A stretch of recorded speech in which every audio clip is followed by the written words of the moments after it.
Welcome to Flip the Script, where we write the story. We're all about celebrating culture, creativity, and content. I'm your host, Elizabeth. And on today's episode, we're going to be looking at all things romance, all things film, all things comedy. And to help me do that, I've got some very special guests. Welcome, the rom-com guys. Hello. Hi. Thank you for having us, Elizabeth. So just to get us started, for anyone who isn't familiar with either of you, tell us a bit about the rom-com guys. How did you guys even get that name? Okay. And also your individual stories. How did you find your way together? Great questions. I mean, so... Okay. Yeah. Phil aside, David Ajay. Yeah. Come on now. So I'm Phil, and I'm a writer and director. And writer, director, David. Writer, performer, producers, everything else. And stuff. Yeah. And how did we get that name? Because we love telling black love stories. We love telling love stories, and we mainly specialize in comedy. And rom-coms being a part of that. We love family comedies. We love to tell stories about love, family, and community. Right. Black romance stories are so few and far between and rare, especially in the UK. Yeah. So it's an area that we want to specialize in, do very well Make noise in. and obviously tell stories that that people want to see in that sense. Like as a black boy growing up in South London, love stories aren't like for you, like not really, like like you might watch something, it's like, oh yeah, that character's in love, but like I think it's just good to see stories and understand that as a black man you can feel loved and be loved, so important, and you're deserving of that as well, essentially. And how we got to work together, we went to different branches of the same church. You tell me. Out to the side, you know what I mean? So we church kids. Different branches. Oh, come on, sister. Hallelujah. But yeah, different branches of the same church, and we just kind of noticed we had the same interests in terms of we love the same anime, we love the same comic books, we love the same romantic comedies, sitcoms, and then I'm an actor, he's a director. Might as well make some films together, and that's kind of just how it happened organically. And that was how many years ago now? 15. Hey, show your age. 15 years ago. Yeah. Made a film that never came out. We never finished it, but we What was that about? It was like it was bucket list. It was Bucket list. about a character that was about to die, and he wanted to do everything before he died. That film was so funny, man. It was How funny. come it never came out? We just didn't have the resources to finish. Like it was just we're trying. We're just In trying to over our do stuff, heads, and yeah, I mean, young, hungry, and we learned a lot of lessons on the way. But yeah. Oh, that's really great. good. So in terms of rom-coms, why that specific genre? Because like you mentioned, in the UK, across the landscape, there really isn't that many black far British between. rom-coms. Like we're really starving for them. So why did you decide to go down this path and stick to this particular genre? deep question. Deep What question. do you answer? Yeah. I mean, so many things, but honestly, I've always been someone that loves love. You know, growing up, my favorite films were rom-coms. My favorite TV shows or TV moments were the romantic comedy moments, whether it's, you know, Martin and Gina, Jamie and Fancy, Will and Lisa. Like I just watched those and studied those and said, I want to do that. Yeah, I want to make that happen. And it's because of, you know, how it makes you feel, you know, in terms of just feeling affirmed that, you know, connection is important and vulnerability is important and sharing something with someone is something that matters. You know, I just grew up with that on screen, but also in my real life as well, seeing it, you know, with my parents and with my, you know, different families in church, just seeing love as this beautiful, wholesome thing that I feel like everyone can, you know, partake in. So. And then I came from the opposite angle. Okay, balance, I guess. Yeah, no, literally, it's like I didn't see that in my home growing up. Like it was a very, it was a home that wasn't. Yeah, it wasn't one of them homes. So like, I learned how to like, I guess, love family through TV. Okay. Like my wife and kids. All my favorite characters are TV dads. So like Michael, Kyle, Uncle Phil. Like it's unfortunate that everything that we've named is American. Yeah. But that's basically what it, right? That's what it was for us, innit? And then like we decided that okay, cool, we want to have that for a UK audience. Like I want my son to watch something and be like, oh yeah, I deserve to be loved. I deserve to have a family that is ideal for what I want, basically. And then yeah, just feeling loved and having that message be out there, because yeah, it's not usually catered for everyone. Yeah, like that. I don't know, like you watch like a superhero film or something like that, and it's like, okay, cool, as a woman, maybe the message here is that, oh, I'm not supposed to be a superhero. And then you get more superhero female leads basically and women leads. I think it's a similar thing for like black love stories and especially from a black male's point of view. It's like the more you put those messages out there, the more they could see that emotional openness is important. Being emotionally intelligent is important. Stories of like redemption and care and love, they're all important because they're going to be a part of your lives. So yeah. And you guys have sort of touched on both of your upbringings. How much does that influence the stories that you put out? Like, we're speaking earlier, both Nigerian, both, I'm assuming you grew up in South London as well? Of course, you guys love to Everywhere. Every it's just time. instinctual, I mean, I didn't even... Yeah, literally. But So taking all of that into consideration, how much has that influenced the stories that you write? And also, how do you find that balance between, you know, making sure that your experiences come out through your work, but also leaving that room for creativity to really take place? Yeah. Good question. It's a part of everything that we do. Like the ways some of our characters talk, like we don't hold back from that. Like we want it to be very evident this is a South London. From South London filmmakers. Like, I mean, if you're not from London, you probably wouldn't get it. You'll probably just think, oh, that's just London. But people from North will watch that and be like, oh yeah, that's clearly South. Like, that's a South film. So I think it's a part of everything that we do. Yeah. But then of course there is that American influence and there's the Nigerian influence. Like we take from a lot because ultimately love is something experienced on a universal level as well as comedy. So yeah, there is a lot of merging of worlds with the South London through line. Oh, nice. No, it's definitely very, very evident in the stuff that I've seen. We try. And you know, we're all smiles today, and I can see that you guys have a very good relationship. It's my brother, man. My brother, blood. I love that. But how is it actually working together? You know, I know that sometimes you may have creative differences or you might have slightly different visions. How do you combine those visions and just ensure that everything that you're doing sort of sings from the same hymn book? It's difficult. I hate it. Yeah, it's the worst person I've ever met. I just don't want to work with this guy ever again. I'm counting down the days. I think it's difficult at different times. Like, and sometimes it's like, okay, cool. You kind of got to put friendship before filmmaking. So you might have to sacrifice an element of filmmaking, whether it be writing, whether it be like, you know, you might have scheduled to write on a certain day or explore ideas or brainstorm, or even like just filmmaking and just like, okay, cool, no, put friendship first. And other times it's like, all right, cool, it's not that you're throwing away your friendship, but it's like we've got an objective here. We kind of have to meet it. So it's touch and go. Like it's you kind of feel it out as you go. But I think it's like I wouldn't want to be making films with anyone else in that sense. So So sweet. like regardless of what's happening, like, and then obviously we're on kind of different career paths because as he's an actor, so he's getting different type of work. Like he's been in TV shows kind of thing, and then obviously I'm not on those sets, but we just know that like when we do get the opportunity to bring people through, it's like, all right, cool, David's coming through. He's coming through. Likewise. And yeah, just on that in terms of life be lifing sometimes, so sometimes it's hard to sync up, you know, where we're at creatively, but for the most part, like we have very similar comedic sensibilities. Sometimes I'm writing something and I'm like, this is a field joke I've just written, isn't it? And I'll send it to him and be like, bro, how you know? I mean, so we do share a lot of that synergy, and it's nice when we're really in sync like that. That's really, really nice to hear, because like, you don't often see duos like yourself. So honestly, we try. Especially from a Black British perspective, like almost unheard of. So no, honestly, that is really great. So now let's really delve into your work and the creative process. How do you flip the script in terms of the stories that you tell? Is it the process of writing and coming up with different characters? Is there anything in your directing or producing process that really allows you to flip the script in terms of what you've seen? Because like you've mentioned before, there's a combination of your different backgrounds, your different personalities, your tastes, everything like coming into your work. So yeah, how do you really flip the script? I think our point of view is unique immediately, just because, again, Black love stories aren't really for Black men. Yeah. So when you have David as a lead character, immediately that's a different perspective. Like we've had, when we did our screening for Christmas Games Night, we had a lot of people saying, oh, it's interesting to see this from a Black male point of view. Like the love triangles, the headaches, all of that type of stuff. Like it's interesting to see that from, and how men handle it basically. And we've been told, like, for example, that we make love feel safe in that sense. So I think we already exist in a unique point of view, but then we always try to challenge what it is we're trying to say and see how that resonates with people.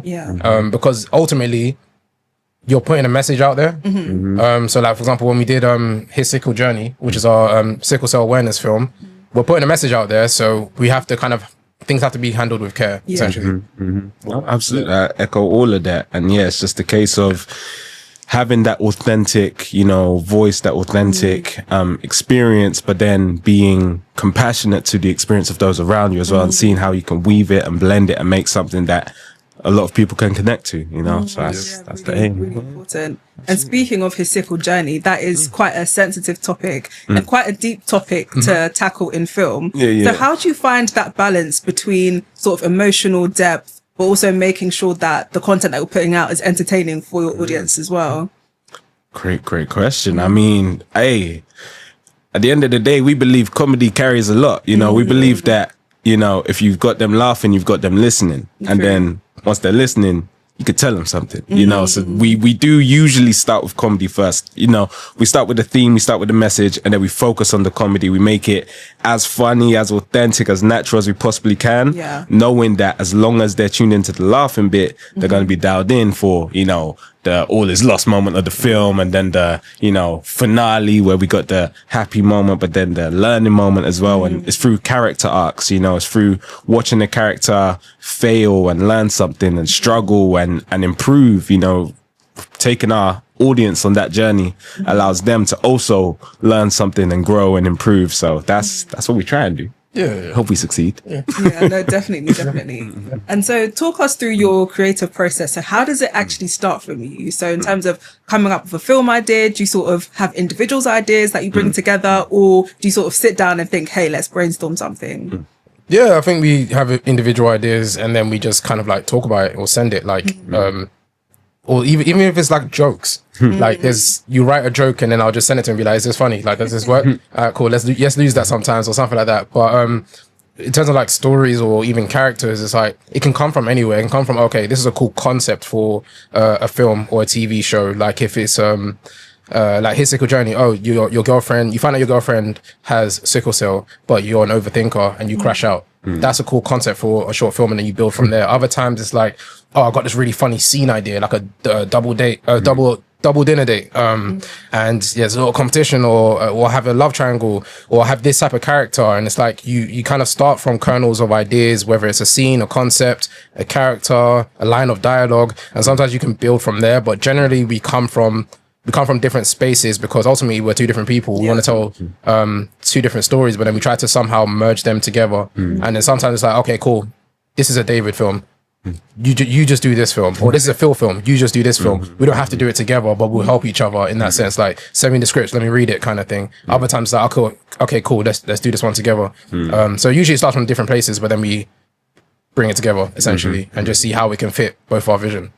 Oh, nice. Sounds like a really collaborative process. Yeah, absolutely. Definitely key. So, bro, I mean, that's his thing. Other times I just tell them what to do. And You think you're joking? One time an idea came from just the film title, and I think that's one of our best films. Which one? Blame the Groomsman. Oh yeah! You just said, I got an idea for a film. Blame the Groomsman. I said, what's the film? I don't know yet, but the title though, that's crazy. And then we got had the vision. Yeah, exactly. Just go trust people the hear that title, they're like, it's like, okay, I'm sitting forward. Where's the screening? So speaking of projects, what's been both of your favorite projects to work on together? Whoa. If you had to pick one. I love all my babies.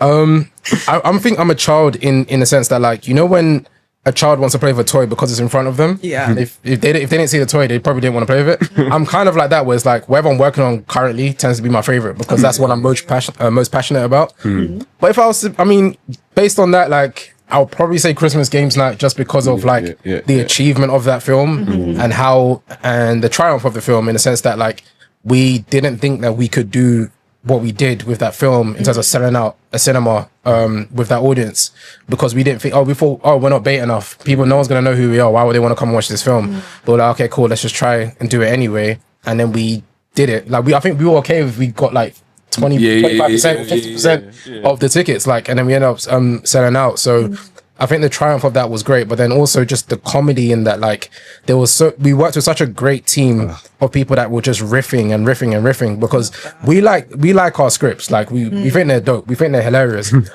as an actor, you know the script. So in my head, it's like, all right, we've done the lines. What else have you got, kind of thing? Like, what else can you bring to the character, to the scene? And then everyone was just firing. Everyone had like really good comedic time, and it felt like being on the set of like SNL or something like that. Honestly, back when SNL was funny. Jokes. That's what you get when you have such a great director like this, by the way, that just lets comedy live and breathe. You know what I mean? He's like, don't worry about the script too much. Obviously, we will shoot what we need to shoot. Yeah. But we're gonna have some jokes, we're gonna have some fun, and just being on that set with those incredible actors, the incredible crew, man. Everyone laughing on set. Yeah.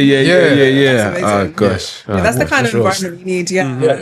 That's So what we want. speaking of your favorite project, would you say it's the same one? It would have to be the same one. Just the memory of making it. Obviously, it was, independent film, so it does have its trauma. But outside of the trauma, outside of the trauma, honestly, and just looking back and just living in those, long 10, 12-hour shoot days and being with everyone, eating chicken wings and pizza. It was beautiful. It was Unhealthy, but yeah. Christmas in the summer, what? It was beautiful. And speaking of that trauma, I kind of actually want to tap into that. Okay, let's to tap talk in. about, any of the challenges that you faced, of course, like producing this film independently. I'm sure that came with so many different hurdles. Talk us through what those hurdles were and how you managed to overcome them. Yeah. the biggest and obvious one's always going to be financial, right? Because with money you can buy time, and you can buy people's, I guess, undivided attention. But then when it's not that, it's you're kind of doing what you can, and when you can. Like for example, one of the only reasons we're able to make this film is because I hadn't made some films in a while, and one of my friends was like, "Oh, Phil, you kind of seem a certain type of way. I don't know, like I think you need to make another film." Like I don't know, so it's like it's a drug. And he was like, "Oh, you could use my house." And at the time, he was living by himself in a 4-bedroom house that he just bought, and I was like, "What? Like?" Okay, all right, cool. I guess we're making a film. Location, yeah. So obviously finances are the difficult one because without finances, you kind of have to pull a lot of favors. You have to maybe sometimes work with a crew that's like not as experienced, but they're learning as they go, and like you're networking sideways and you're building all together basically. And then you take that and then maybe you go on to your next job. For example, from some of the crew from Christmas Games Night, we took to our next job, which was funded, a BFI funded short film. So we took them from that crew to this crew. But yeah, it's usually finances because it's like there's no money to, like, for example, pay everyone fully. And when you can't pay everyone fully, people kind of just do what they can. If they get a better offer, it's like, I just got offered to pay and I got rent to pay. So like, I got a mortgage. I can't really say much about that. So I think finance is probably the biggest one. Yeah, I echo finance, and also I guess, still being up and coming when it came to the time of the screening, there is the anxiety of who's actually going to come see this thing. How can we share it with people? How can we get on something like this, a wonderful podcast, and, talk to people and tell people about what it is we spent, 6 months dying over. So yeah, but still in that building phase, still trying to find our audience, connect with people, because we know that there is a desire for Black love stories. Yeah, people just don't know we trying to fill that desire yet, So yeah. But I think you're doing a really good job of putting yourself out there, because I think my first experience from you guys was the Christmas Games Night. Oh man! Yeah, the campaign that you did on stage. Success! No, we became content creators for like 4 months. Like, crazy. Like, Oh my God. It was tough. I was seeing you guys on my feed. man. So really speaking cool. of that, and also seeing how you guys have done so well in terms of distribution rights with the film now on Tubi, talk us through that journey. I know that this is, something that you've done for the first time. So what's it been like sort of navigating these new spaces and sort of pushing yourselves creatively outside of the sort of director, producer, actor bubble? Yeah. I mean, it's crazy when you have to, I just want to be an actor and I want to write films, but now I have to market and now I have to distribute and it's a lot to think about. But content creation is the one that's killing me. You notice that we've been quiet on the content creation because mental health is real, but we do need to get back on it, because even the content creating is like what led us to get distribution. The wonderful Mascala of Afro Films UK saw us post films. She couldn't make the screening, but she was like, if you send me a screen of the film, I'll see about getting it distributed. Months later, we on Tubi, you know what I mean? So it just goes to show, like, when you back yourself and push yourself and, forsake a little bit of your mental health for a little bit, you can get somewhere. Just a little bit, go back to therapy when you're done type. But nah, it's a lot. It's a lot. Wait, what was the question again? I said so many words. You took me back into that mind space, and I was like, oh, PTSD. what was the question again? So in terms of like stepping out into the whole marketing and promotional side of things and obviously securing that distribution deal, that obviously is a bit more of a step away from the traditional directing, producing role. So how was that experience for you? Oh, okay, cool. Yeah, I think I echo everything that David said, but then it's not, for me, it wasn't like it wasn't that difficult in the sense that like I kind of already knew what to do. Okay. I knew when to post, I knew how to post, I knew where to post, like I knew all of those things. I just didn't want to do any of that stuff. Like I consult with people, like people who are content creators. Like I used to do media for like my church or like anyone that's like I edit videos for people's content. Like I already know all of that stuff. I just didn't want to do it. But then just kind of taking that step and then understanding that, you know, you kind of want to be as out there as possible. Like, because on top of content creation, we were at a lot of events. We were outside. I'm an outside person. Like, I'm an inside cat. So, like, we kind of just left our comfort zone for maybe 4 months or so. And it definitely paid off. So we understand the benefits of doing it. We definitely don't regret it. We just understand that it was quite... It was a lot. It was very taxing. Heavy. But yeah, I'll do it again in a heartbeat. Absolutely. Like, Next film, we're ready to go. Yeah, absolutely. Yeah. So if you had any advice to anyone who's thinking of stepping into the world of filmmaking, what would that one solid piece of advice be?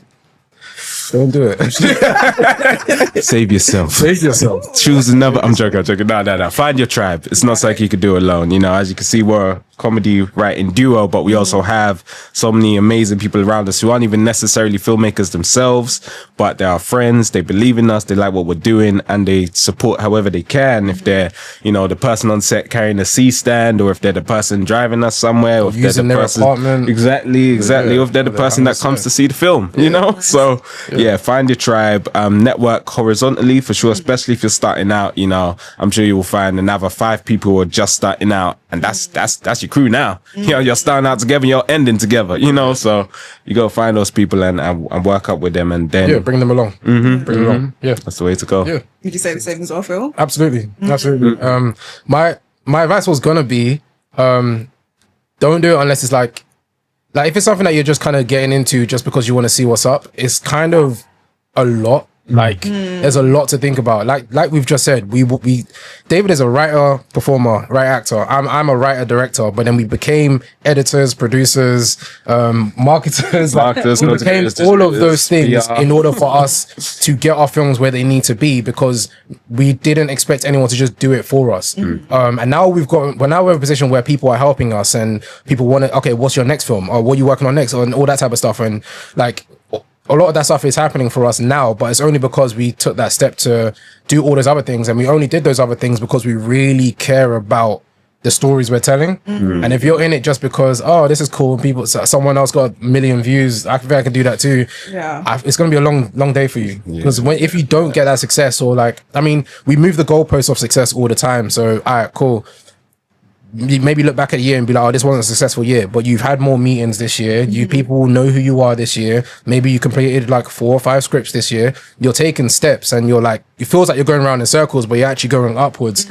And if you don't care about filmmaking or telling stories in this manner, if you don't care about it like that, you're just going to see it as like failure upon failure. And because it's like 99% failure. Like the amount of podcasts we tried to holler for Christmas games like that just didn't get back to us at all. And it's like no hard feelings. I really understand. Like they just, maybe they had something else going on, or that, oh, just another whatever. But yeah, there's a lot of rejection. So if you don't really care about it that much, like I feel like sometimes your idea has to keep you up at night, and it has to just be like, I'm working on this now. Like it was one of the last ideas that I sent David. I was working on it at like 2 a.m. just because the idea was on my mind. I was dreaming about it. Then I was like, nope. let me just start writing this down, because I'm gonna start writing this down, and I just continued, and it ended up being daytime. And then I was like, cool, let me send this. But sometimes the idea's got to keep you up at night, and you just have to really care about it, because if you don't, those rejections are going to hurt, and then they hurt even when we care about it. Like,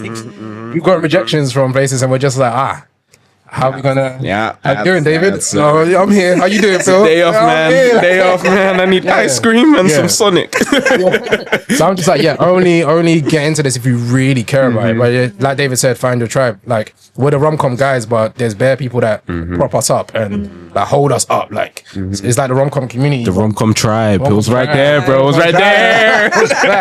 They know who they are. They know who they are, but they hold us up, man, and they're with us every single step of the way. So yeah, network horizontally, and only get into this if you really, really, really care about it, because it's a lot. Yeah, I can imagine, definitely. Yeah. So I'm going to take it all the way back, all the way back, Okay, right? So David, I'm going to ask you first.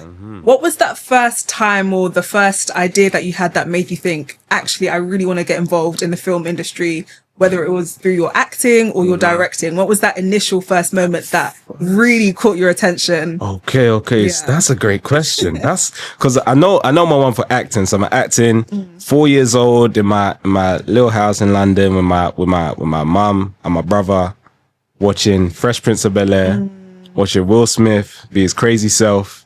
And then I wasn't even really watching it. I was watching my mum and my older brother watching it. And I was seeing how they were responding. And I was like, I want to do that. I want to make people feel like that. So that was it for me. And then writing wise, the first like story that I really wanted to Got to you. I don't know. Is it the story that got to you or the story that you came up with? Either, to be fair, it could be a story that you came up with that made you think, actually, I want to continue doing this. Or it could have been something that you watched. What was that just initial moment that made you think, oh, there's something here, like let me really tap into it? That's a great, because I'm trying to think of the one that I thought, cause I've been writing stories since I was a kid. When I first learned how to write, my handwriting is terrible, but I'd write stories for my parents and my granddad, and you know, they couldn't read it because my handwriting was terrible, but I just enjoyed it so much. But I feel like So maybe that is the moment. Yeah, for you. I feel like that was it. I feel like, because it's the same as obviously watching Will Smith and the reaction they're getting. Like, it's the, oh wow, you did this, David, you did this. So yeah, I think that was it. Okay, and feel yourself. Similar. Like my dad always had Nollywood on. Right. Always. Like, and sometimes it was the scariest stuff. And I'm like, why am I in the room right now? It's This for is kids. crazy. It's There's actually witches on TV. Yeah. And it was like, I don't know. I think it's okay. It's gonna sound a bit mad, but I think it's like a colonized mindset where it's like you can sit and watch Harry Potter, but then you watch a Nollywood witch and you're like, This feels real. This was too real. this is way too close to home. Like, what's going on? But there was a lot of Nollywood, a lot of like a lot of Nollywood going on in my home, and I was enjoying that. Like, I didn't realize until I was an adult how much that affected me in terms of like wanting to be a storyteller. But I think it's a transitional thing for me, because I would always as kids do, you play with your toys and you make stories. Yeah. I wasn't just playing with my toys, I was making stories. Like, Same. Oh my gosh, they were actually today. You are Sonic, and we you are remember what happened Shadow. yesterday. We're gonna deal with the repercussions of yesterday. Today's episode. Today's episode, yeah. And then as a teenager, I used to draw a lot, so I used to draw comics and everything. So that's why I like doing storyboards and short lists are like it's easy for me. But like Artist. I used to draw a lot. I used to create my own anime. Teachers hated it because I drew on my exam papers.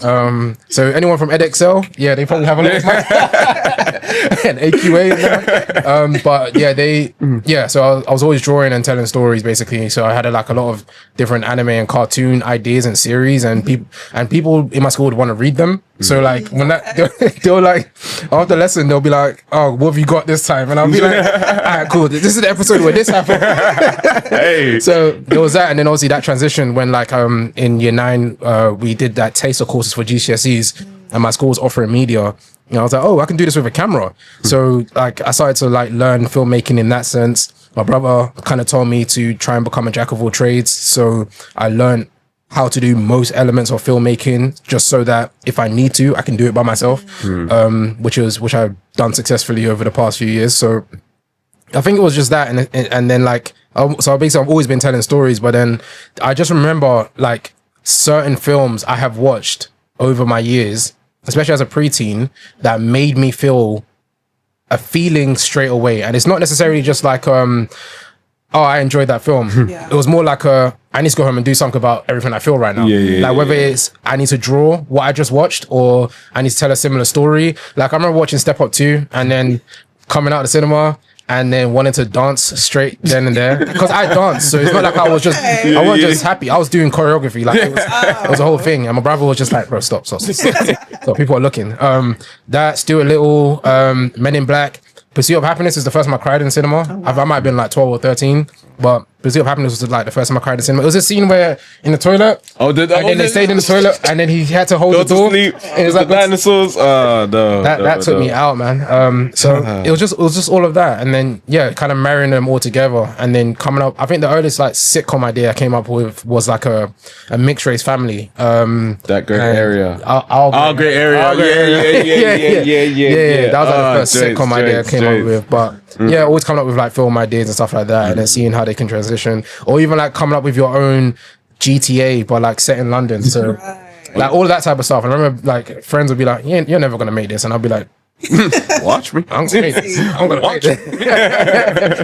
So it's just always been there. Always telling stories, whether it's with my toys, my drawings, with a camera. I'm always gonna be telling stories. Do you know what I mean? So yeah. That. So taking it from the past and bringing it all the way to the present, what are you guys currently working on at the moment that you can share with us? We kind of slept on rom-coms for like a whole year because last year we were working on our first funded film, which is a comedy drama about a stay-at-home dad basically, and so that took a lot out of us. But it's not for the lack of trying. Like we still applied for funding in other areas. We just knew that it was a saving year for us. Right. So any film that we did make had to come, like the money had to come from somewhere else. And unfortunately we didn't get that funding opportunities for rom-coms, but we're back on it this year. So tomorrow we're making something. It's a short film, another like rom-com short film, something fun, something nice, something for us to play around with, essentially. It's about a girl who bumps into the guy that ghosted her on the street. So accidentally, allegedly, allegations. Yeah. No, he did. He did. He goes to. I mean, technically, he goes to the. Yeah, she's a bit of a crash out, so she kind of like what you like. You go. Like hold on, I didn't mean like this. Do you know who I am? Yeah. So we're gonna have some South London, by the way. Yeah. Always, we're gonna have some fun with that. But we're always working on, like we wrote a rom-com feature film last year, shopping around with production companies, going around, seeing what if people like it, see if it sticks. We think it's really good. It's called Blame the Groomsman, so that's the one that we spoke about. So it's like a wedding joint. Like it's fun, man. It's silly, it's crazy, it's a little quirky, but we love it. A little bit more insight into that.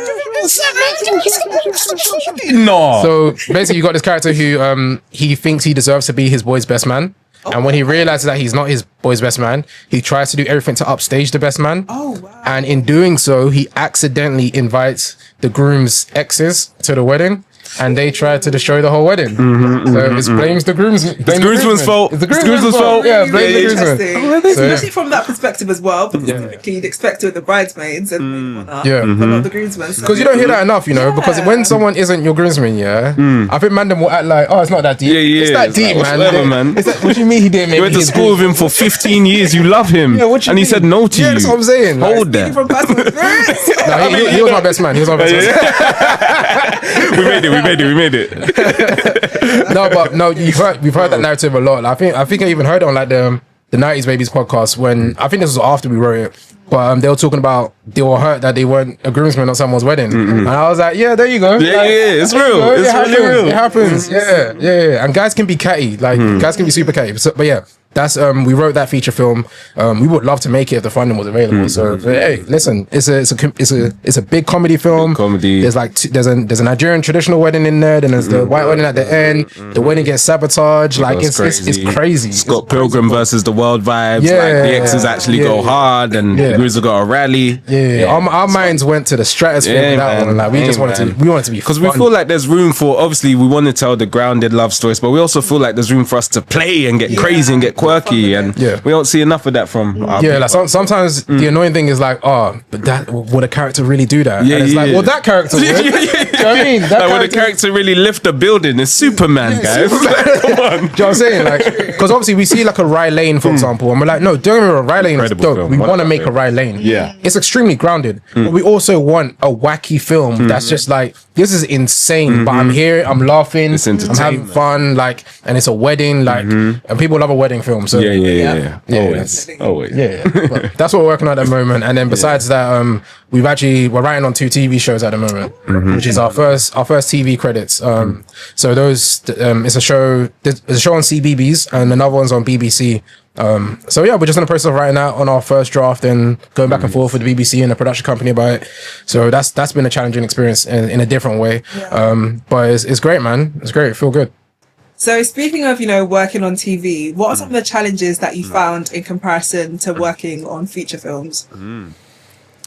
That's a great question. I mean, TV is an interesting one because you're working with a lot of people who have final say, so you have to really get used to like just asking, what do you want? Like I could be super creative right now, but what am I allowed to do and what do you actually want? And then we have to work within those Especially in constraints. children's TV. There's a lot you can't do and there's a lot you can't show. Like there's stuff that we would write into a script that's like, oh, this is funny. And even when we're getting feedback, this is like, no, this is funny. So It's just that hilarious. we can't show that on children's Can't do any of TV. that. Take it out. And it's different just because like when you're working with your own ideas or working in film, like you're the engine of the project. Whereas with TV, it's like, no, the train's already going. We just picked you up. Like we're going in this direction. Like there's established characters, there's character arcs, there's things that have to happen by the end of like we're just one episode in a whole season. So you gotta be aware of what's happened before and what's about to happen. And sometimes your story changes because it's like, actually in that episode this person does that. So now in your episode they have to be at this point. So their journey's now a bit different. So but it's a lot of conversations. And all of that is always fleshed out through conversation. But it's fun just in a different challenging in a different way. That sounds like a real learning curve. Definitely. In terms of the future of the rom-com guys, do you see yourselves doing more TV? Do you see yourselves sticking to film? Where do you see the future? So we're talking 5-10 years time. Where would you guys like to be? Speak it, believe it. Both of them, definitely. Like one of our favorite TV shows of all time is Love Life by Sam Boyd. We'd love to make a show like that, especially season 2. Especially season 2. William Jackson Harper and Jessica Williams. Season 2 has completely different characters from season 1. But So like we like you can skip season 1 and go to season 2. It's all good. No, it's all good.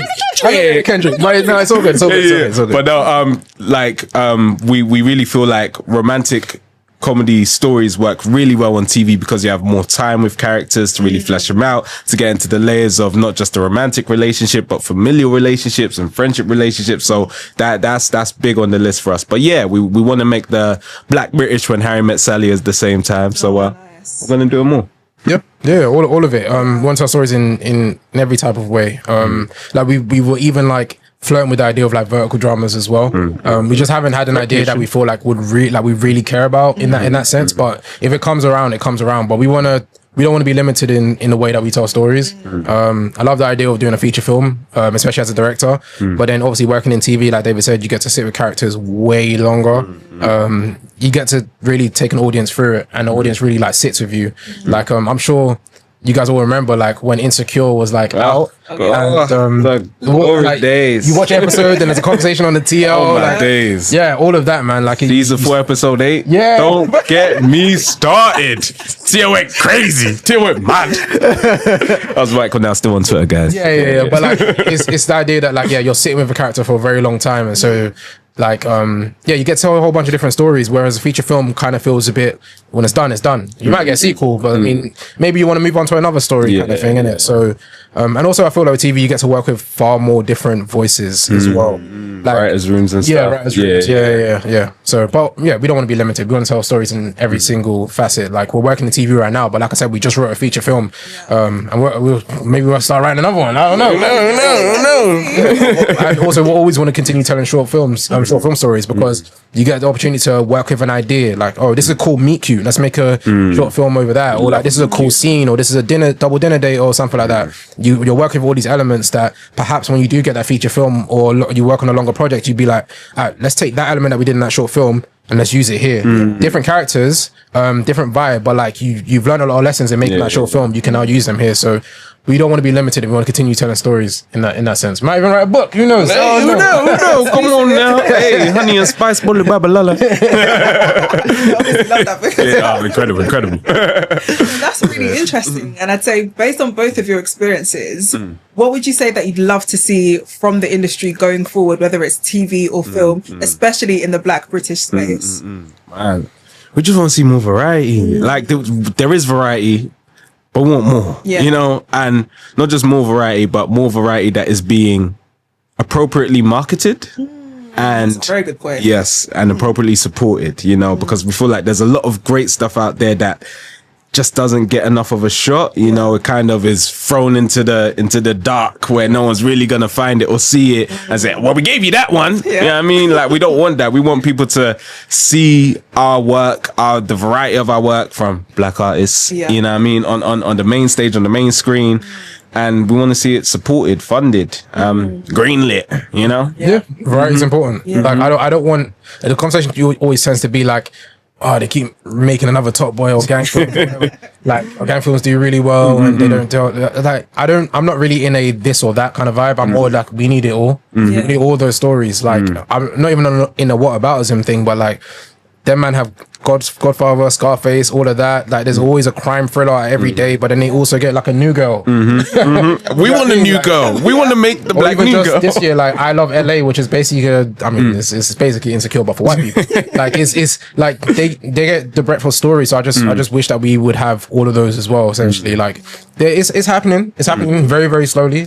Like, most recently, you know, you got Dreaming Whilst Black. That has a lot of romance in it, and then you got Borders as well. Yeah, love that. And then we just hope that it's not like a one in, one out kind of vibe. You know what I mean? Because both of those shows are basically coming to an end, essentially. Although I don't know about Dream Whilst Black, but Borders came to an end in season 3. So I'm like, all right, cool. What's next? So I'm sure people are working on stuff. It's just that they're not getting commissioned, essentially, because maybe they see 2 black leads and think, oh, this is not a story for me. But we're trying to show that that's obviously not true. I mean, if you watch and give a chance, you'll see. Like, for example, the short film that we did most recently, the one with the BFI, is very much a Nigerian story. Like, it's very much Nigerian characters. They even speak in a different language in the film. There's subtitles, but they're speaking a different language in the film. But the feedback we got, like, we had a white editor who watched it. We had an Asian colorist who watched it. People will watch at film festivals and they're like, I can relate. Because it's just about like a parent who's now having to parent his parent. Like, it's very relatable. So I think it's just changing that mindset. Like, oh, just because you don't see anyone that looks like you on the top 3 on the call sheet, that don't mean you can't watch it. Kind of like, but the variety is important, essentially. Yeah, definitely, especially with, you know, a title like Yumi and Tuscany coming out. The conversation around that and just different projects being greenlit. How do you guys feel when you see conversation like that going on? Do you feel like it impacts you in any type of way? Does it motivate you, or are you just kind of focusing on your own lane and just doing what you need to do? I can't act like it doesn't. Like, we're not watching these things in a vacuum. And they're not coming out in a vacuum. Like, there's a filmmaker called Nina Lee who has she has a film that's basically, she tweeted about it, she has a film that's basically on hold with a production company because they're waiting to see how Yumi and Tuscany does, and her story is a black romance story. So it's like, I can't act like it's not affecting us. Like, when Rye Lane came out, we got bare industry people coming and say, oh, we need another Riley. You guys make black rom-coms. Oh, that's great. They didn't commission it though. You feel me? So my head is like, well, how much do you like Rye Lane? Because you're not commissioning another Rye Lane. But whereas, like, again, I don't like doing the whataboutism thing, but like, you get like Fleabag that comes out. Dope series. I feel like every series with a young white lead that's female has basically been trying to recreate Fleabag.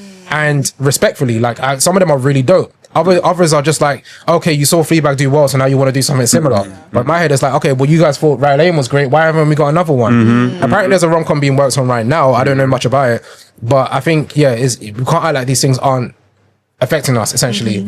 If a film does really well, it means that we got a bit of opportunity. If a film bombs or tanks, then it's like, don't say that. Ain't trying to hear that. Like, just because the film was made don't mean you could use it as a reference. So it's always affecting us, and we just hope that they all do really, really well, essentially. Definitely. And what would you guys want your legacy to be as the rom-com guys? You know, when you talk about stuff like potentially writing a book, you know, TV, film, just writing a plethora of different stories and really putting different experiences out there. Beyond all of that, when you're thinking 20 years down the line, you know, maybe the next generation of filmmakers, when they look at you guys and the work that you've done, what kind of legacy and impact do you want to leave? Oof, come on now, legacy impact.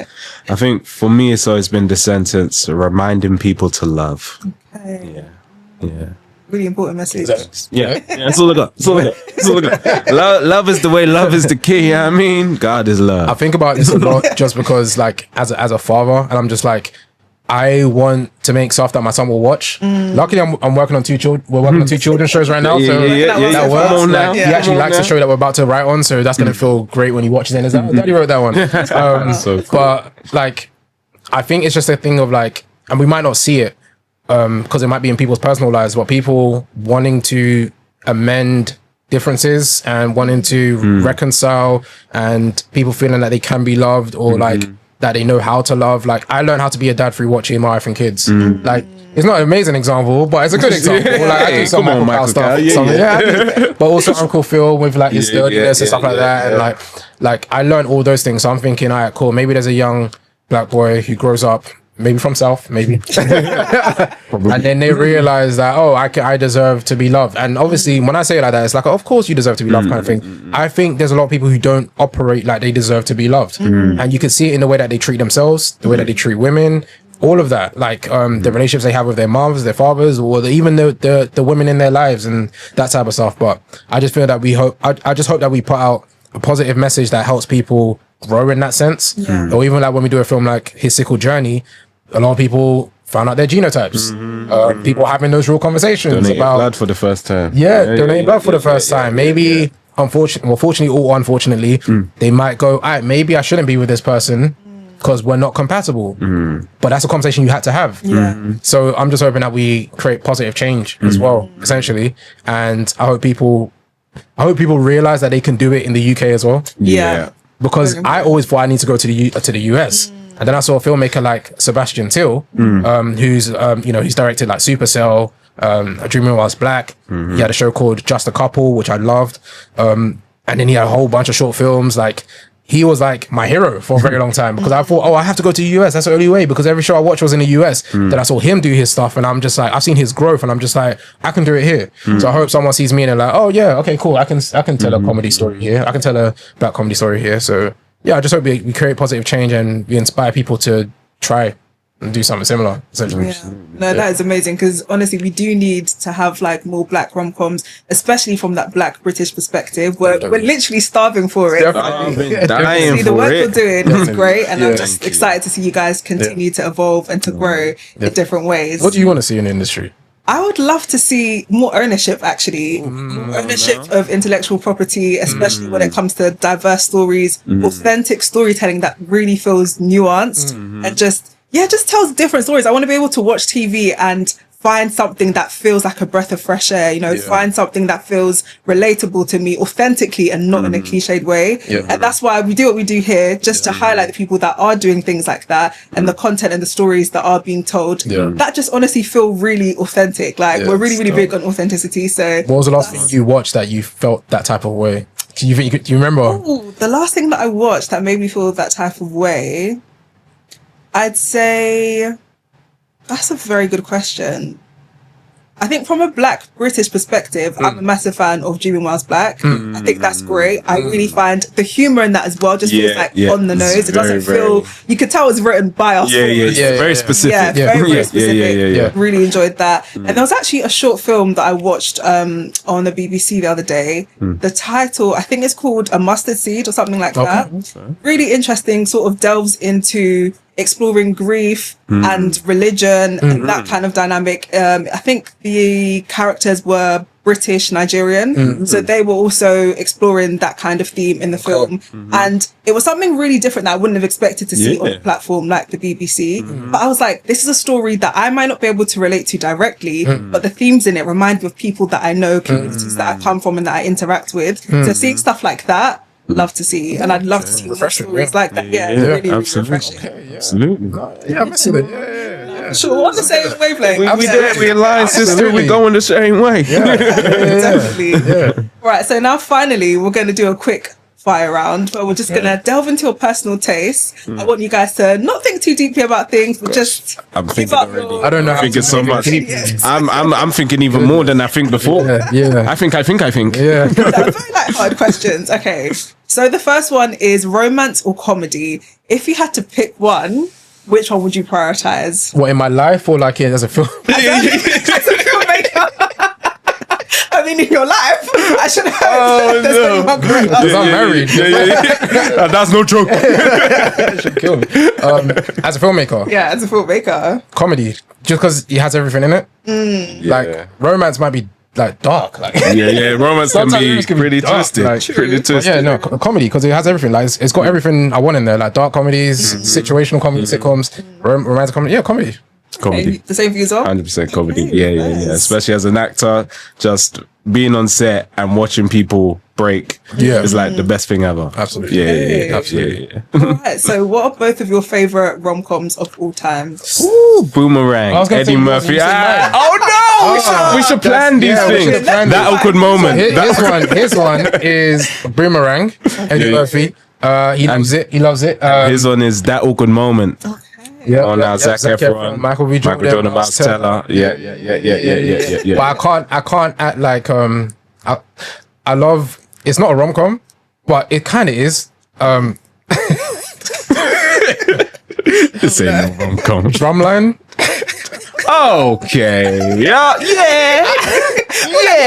I watched that again like 2 weeks ago, and I'm like, I forgot how much I love this film, man. Zoe Saldana pretends to be black. Like, oh, I love it, man. Because she don't think she's black. So. Okay. Yeah, but, I know black. I Dominican. I know black. No. I will say my favorite rom-com of all time is Boomerang. I'll probably say the best rom-com of all time is When Harry Met Sally. It's like the definitive rom-com. I don't have it the best. Yeah. That's fair enough. And yourself? What's your favorite rom-com? Of all time? All time. Of all time.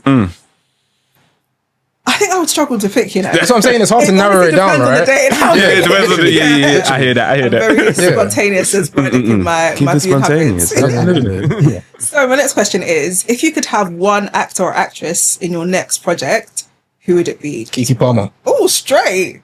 You know exactly what you want. Absolutely. No, that's good. She'd be great, honestly. Kiki Palmer or Adelara Adedayo. Oh, okay. Nice. And how about yourself, David? You can't top that. I can't. I'm already thinking too much. Yeah. Oh my gosh. Can you imagine you working with them? Denzel Washington. Ooh. Yeah. Denzel? Yeah. I don't know what we'll do, but we'll do something. Just sit Just look at each let other. us sit there, put a camera on us, just see what happens. Okay, now really interesting. And so my last question is, now on the flip side, what is a film or a project that you feel like hasn't gotten the amount of credit that it truly deserves, that you personally really, really love? Love Life Season 2. Love Life Season 2. Because it got cancelled after that. Damn, man. Should Oh have yeah, that was season 3, amazing. season Not enough 4. people have seen it, man. I think it's still on iPlayer. Yeah. I think it was on Netflix for a bit. It's on Netflix for a bit. Yeah. Yeah, Love Life Season 2. Not enough people have seen that, man. It's dope. It's dope. Yeah. I feel like there's a lot of, as you say, Black British stuff that's been, you know, we got one season of Champion, one season of Queenie, one season of, what was that? The one with the rich black family. Riches. The Riches. Like, we got one season of all these amazing shows, and the season finale will build it up like, something great is gonna happen next season. Go on. I'm like, come on. Because like Riches was our answer to Succession. Yeah. And then nothing. Yeah. Nothing. Yeah, But yeah, it's yeah. bare. And unfortunately, most of them are black. Because, Yeah. But yeah, definitely Love Life. Definitely Love Life. So I was excited to see what next couple they're going to do. Yeah. Man. Okay, nice. So if people want to find out a bit more about you or keep up with the work that you're doing, where can they find you? It's a great question because I don't be posting anymore. I'll be in my room. I'll be in my room. Yeah. You can find me at SM. I'm joking. That's not my postcode. We are on Instagram at the Romcom Guys, at Philosophy, at David Ajayi _ because there's already a David Ajayi and he stole it Both are from me. active on the on the Romcom Guys Yeah, page. you can So find that we're at there. you just right here, just right Romcom there. Guys on Just everything. just click here. Yeah. The link to the.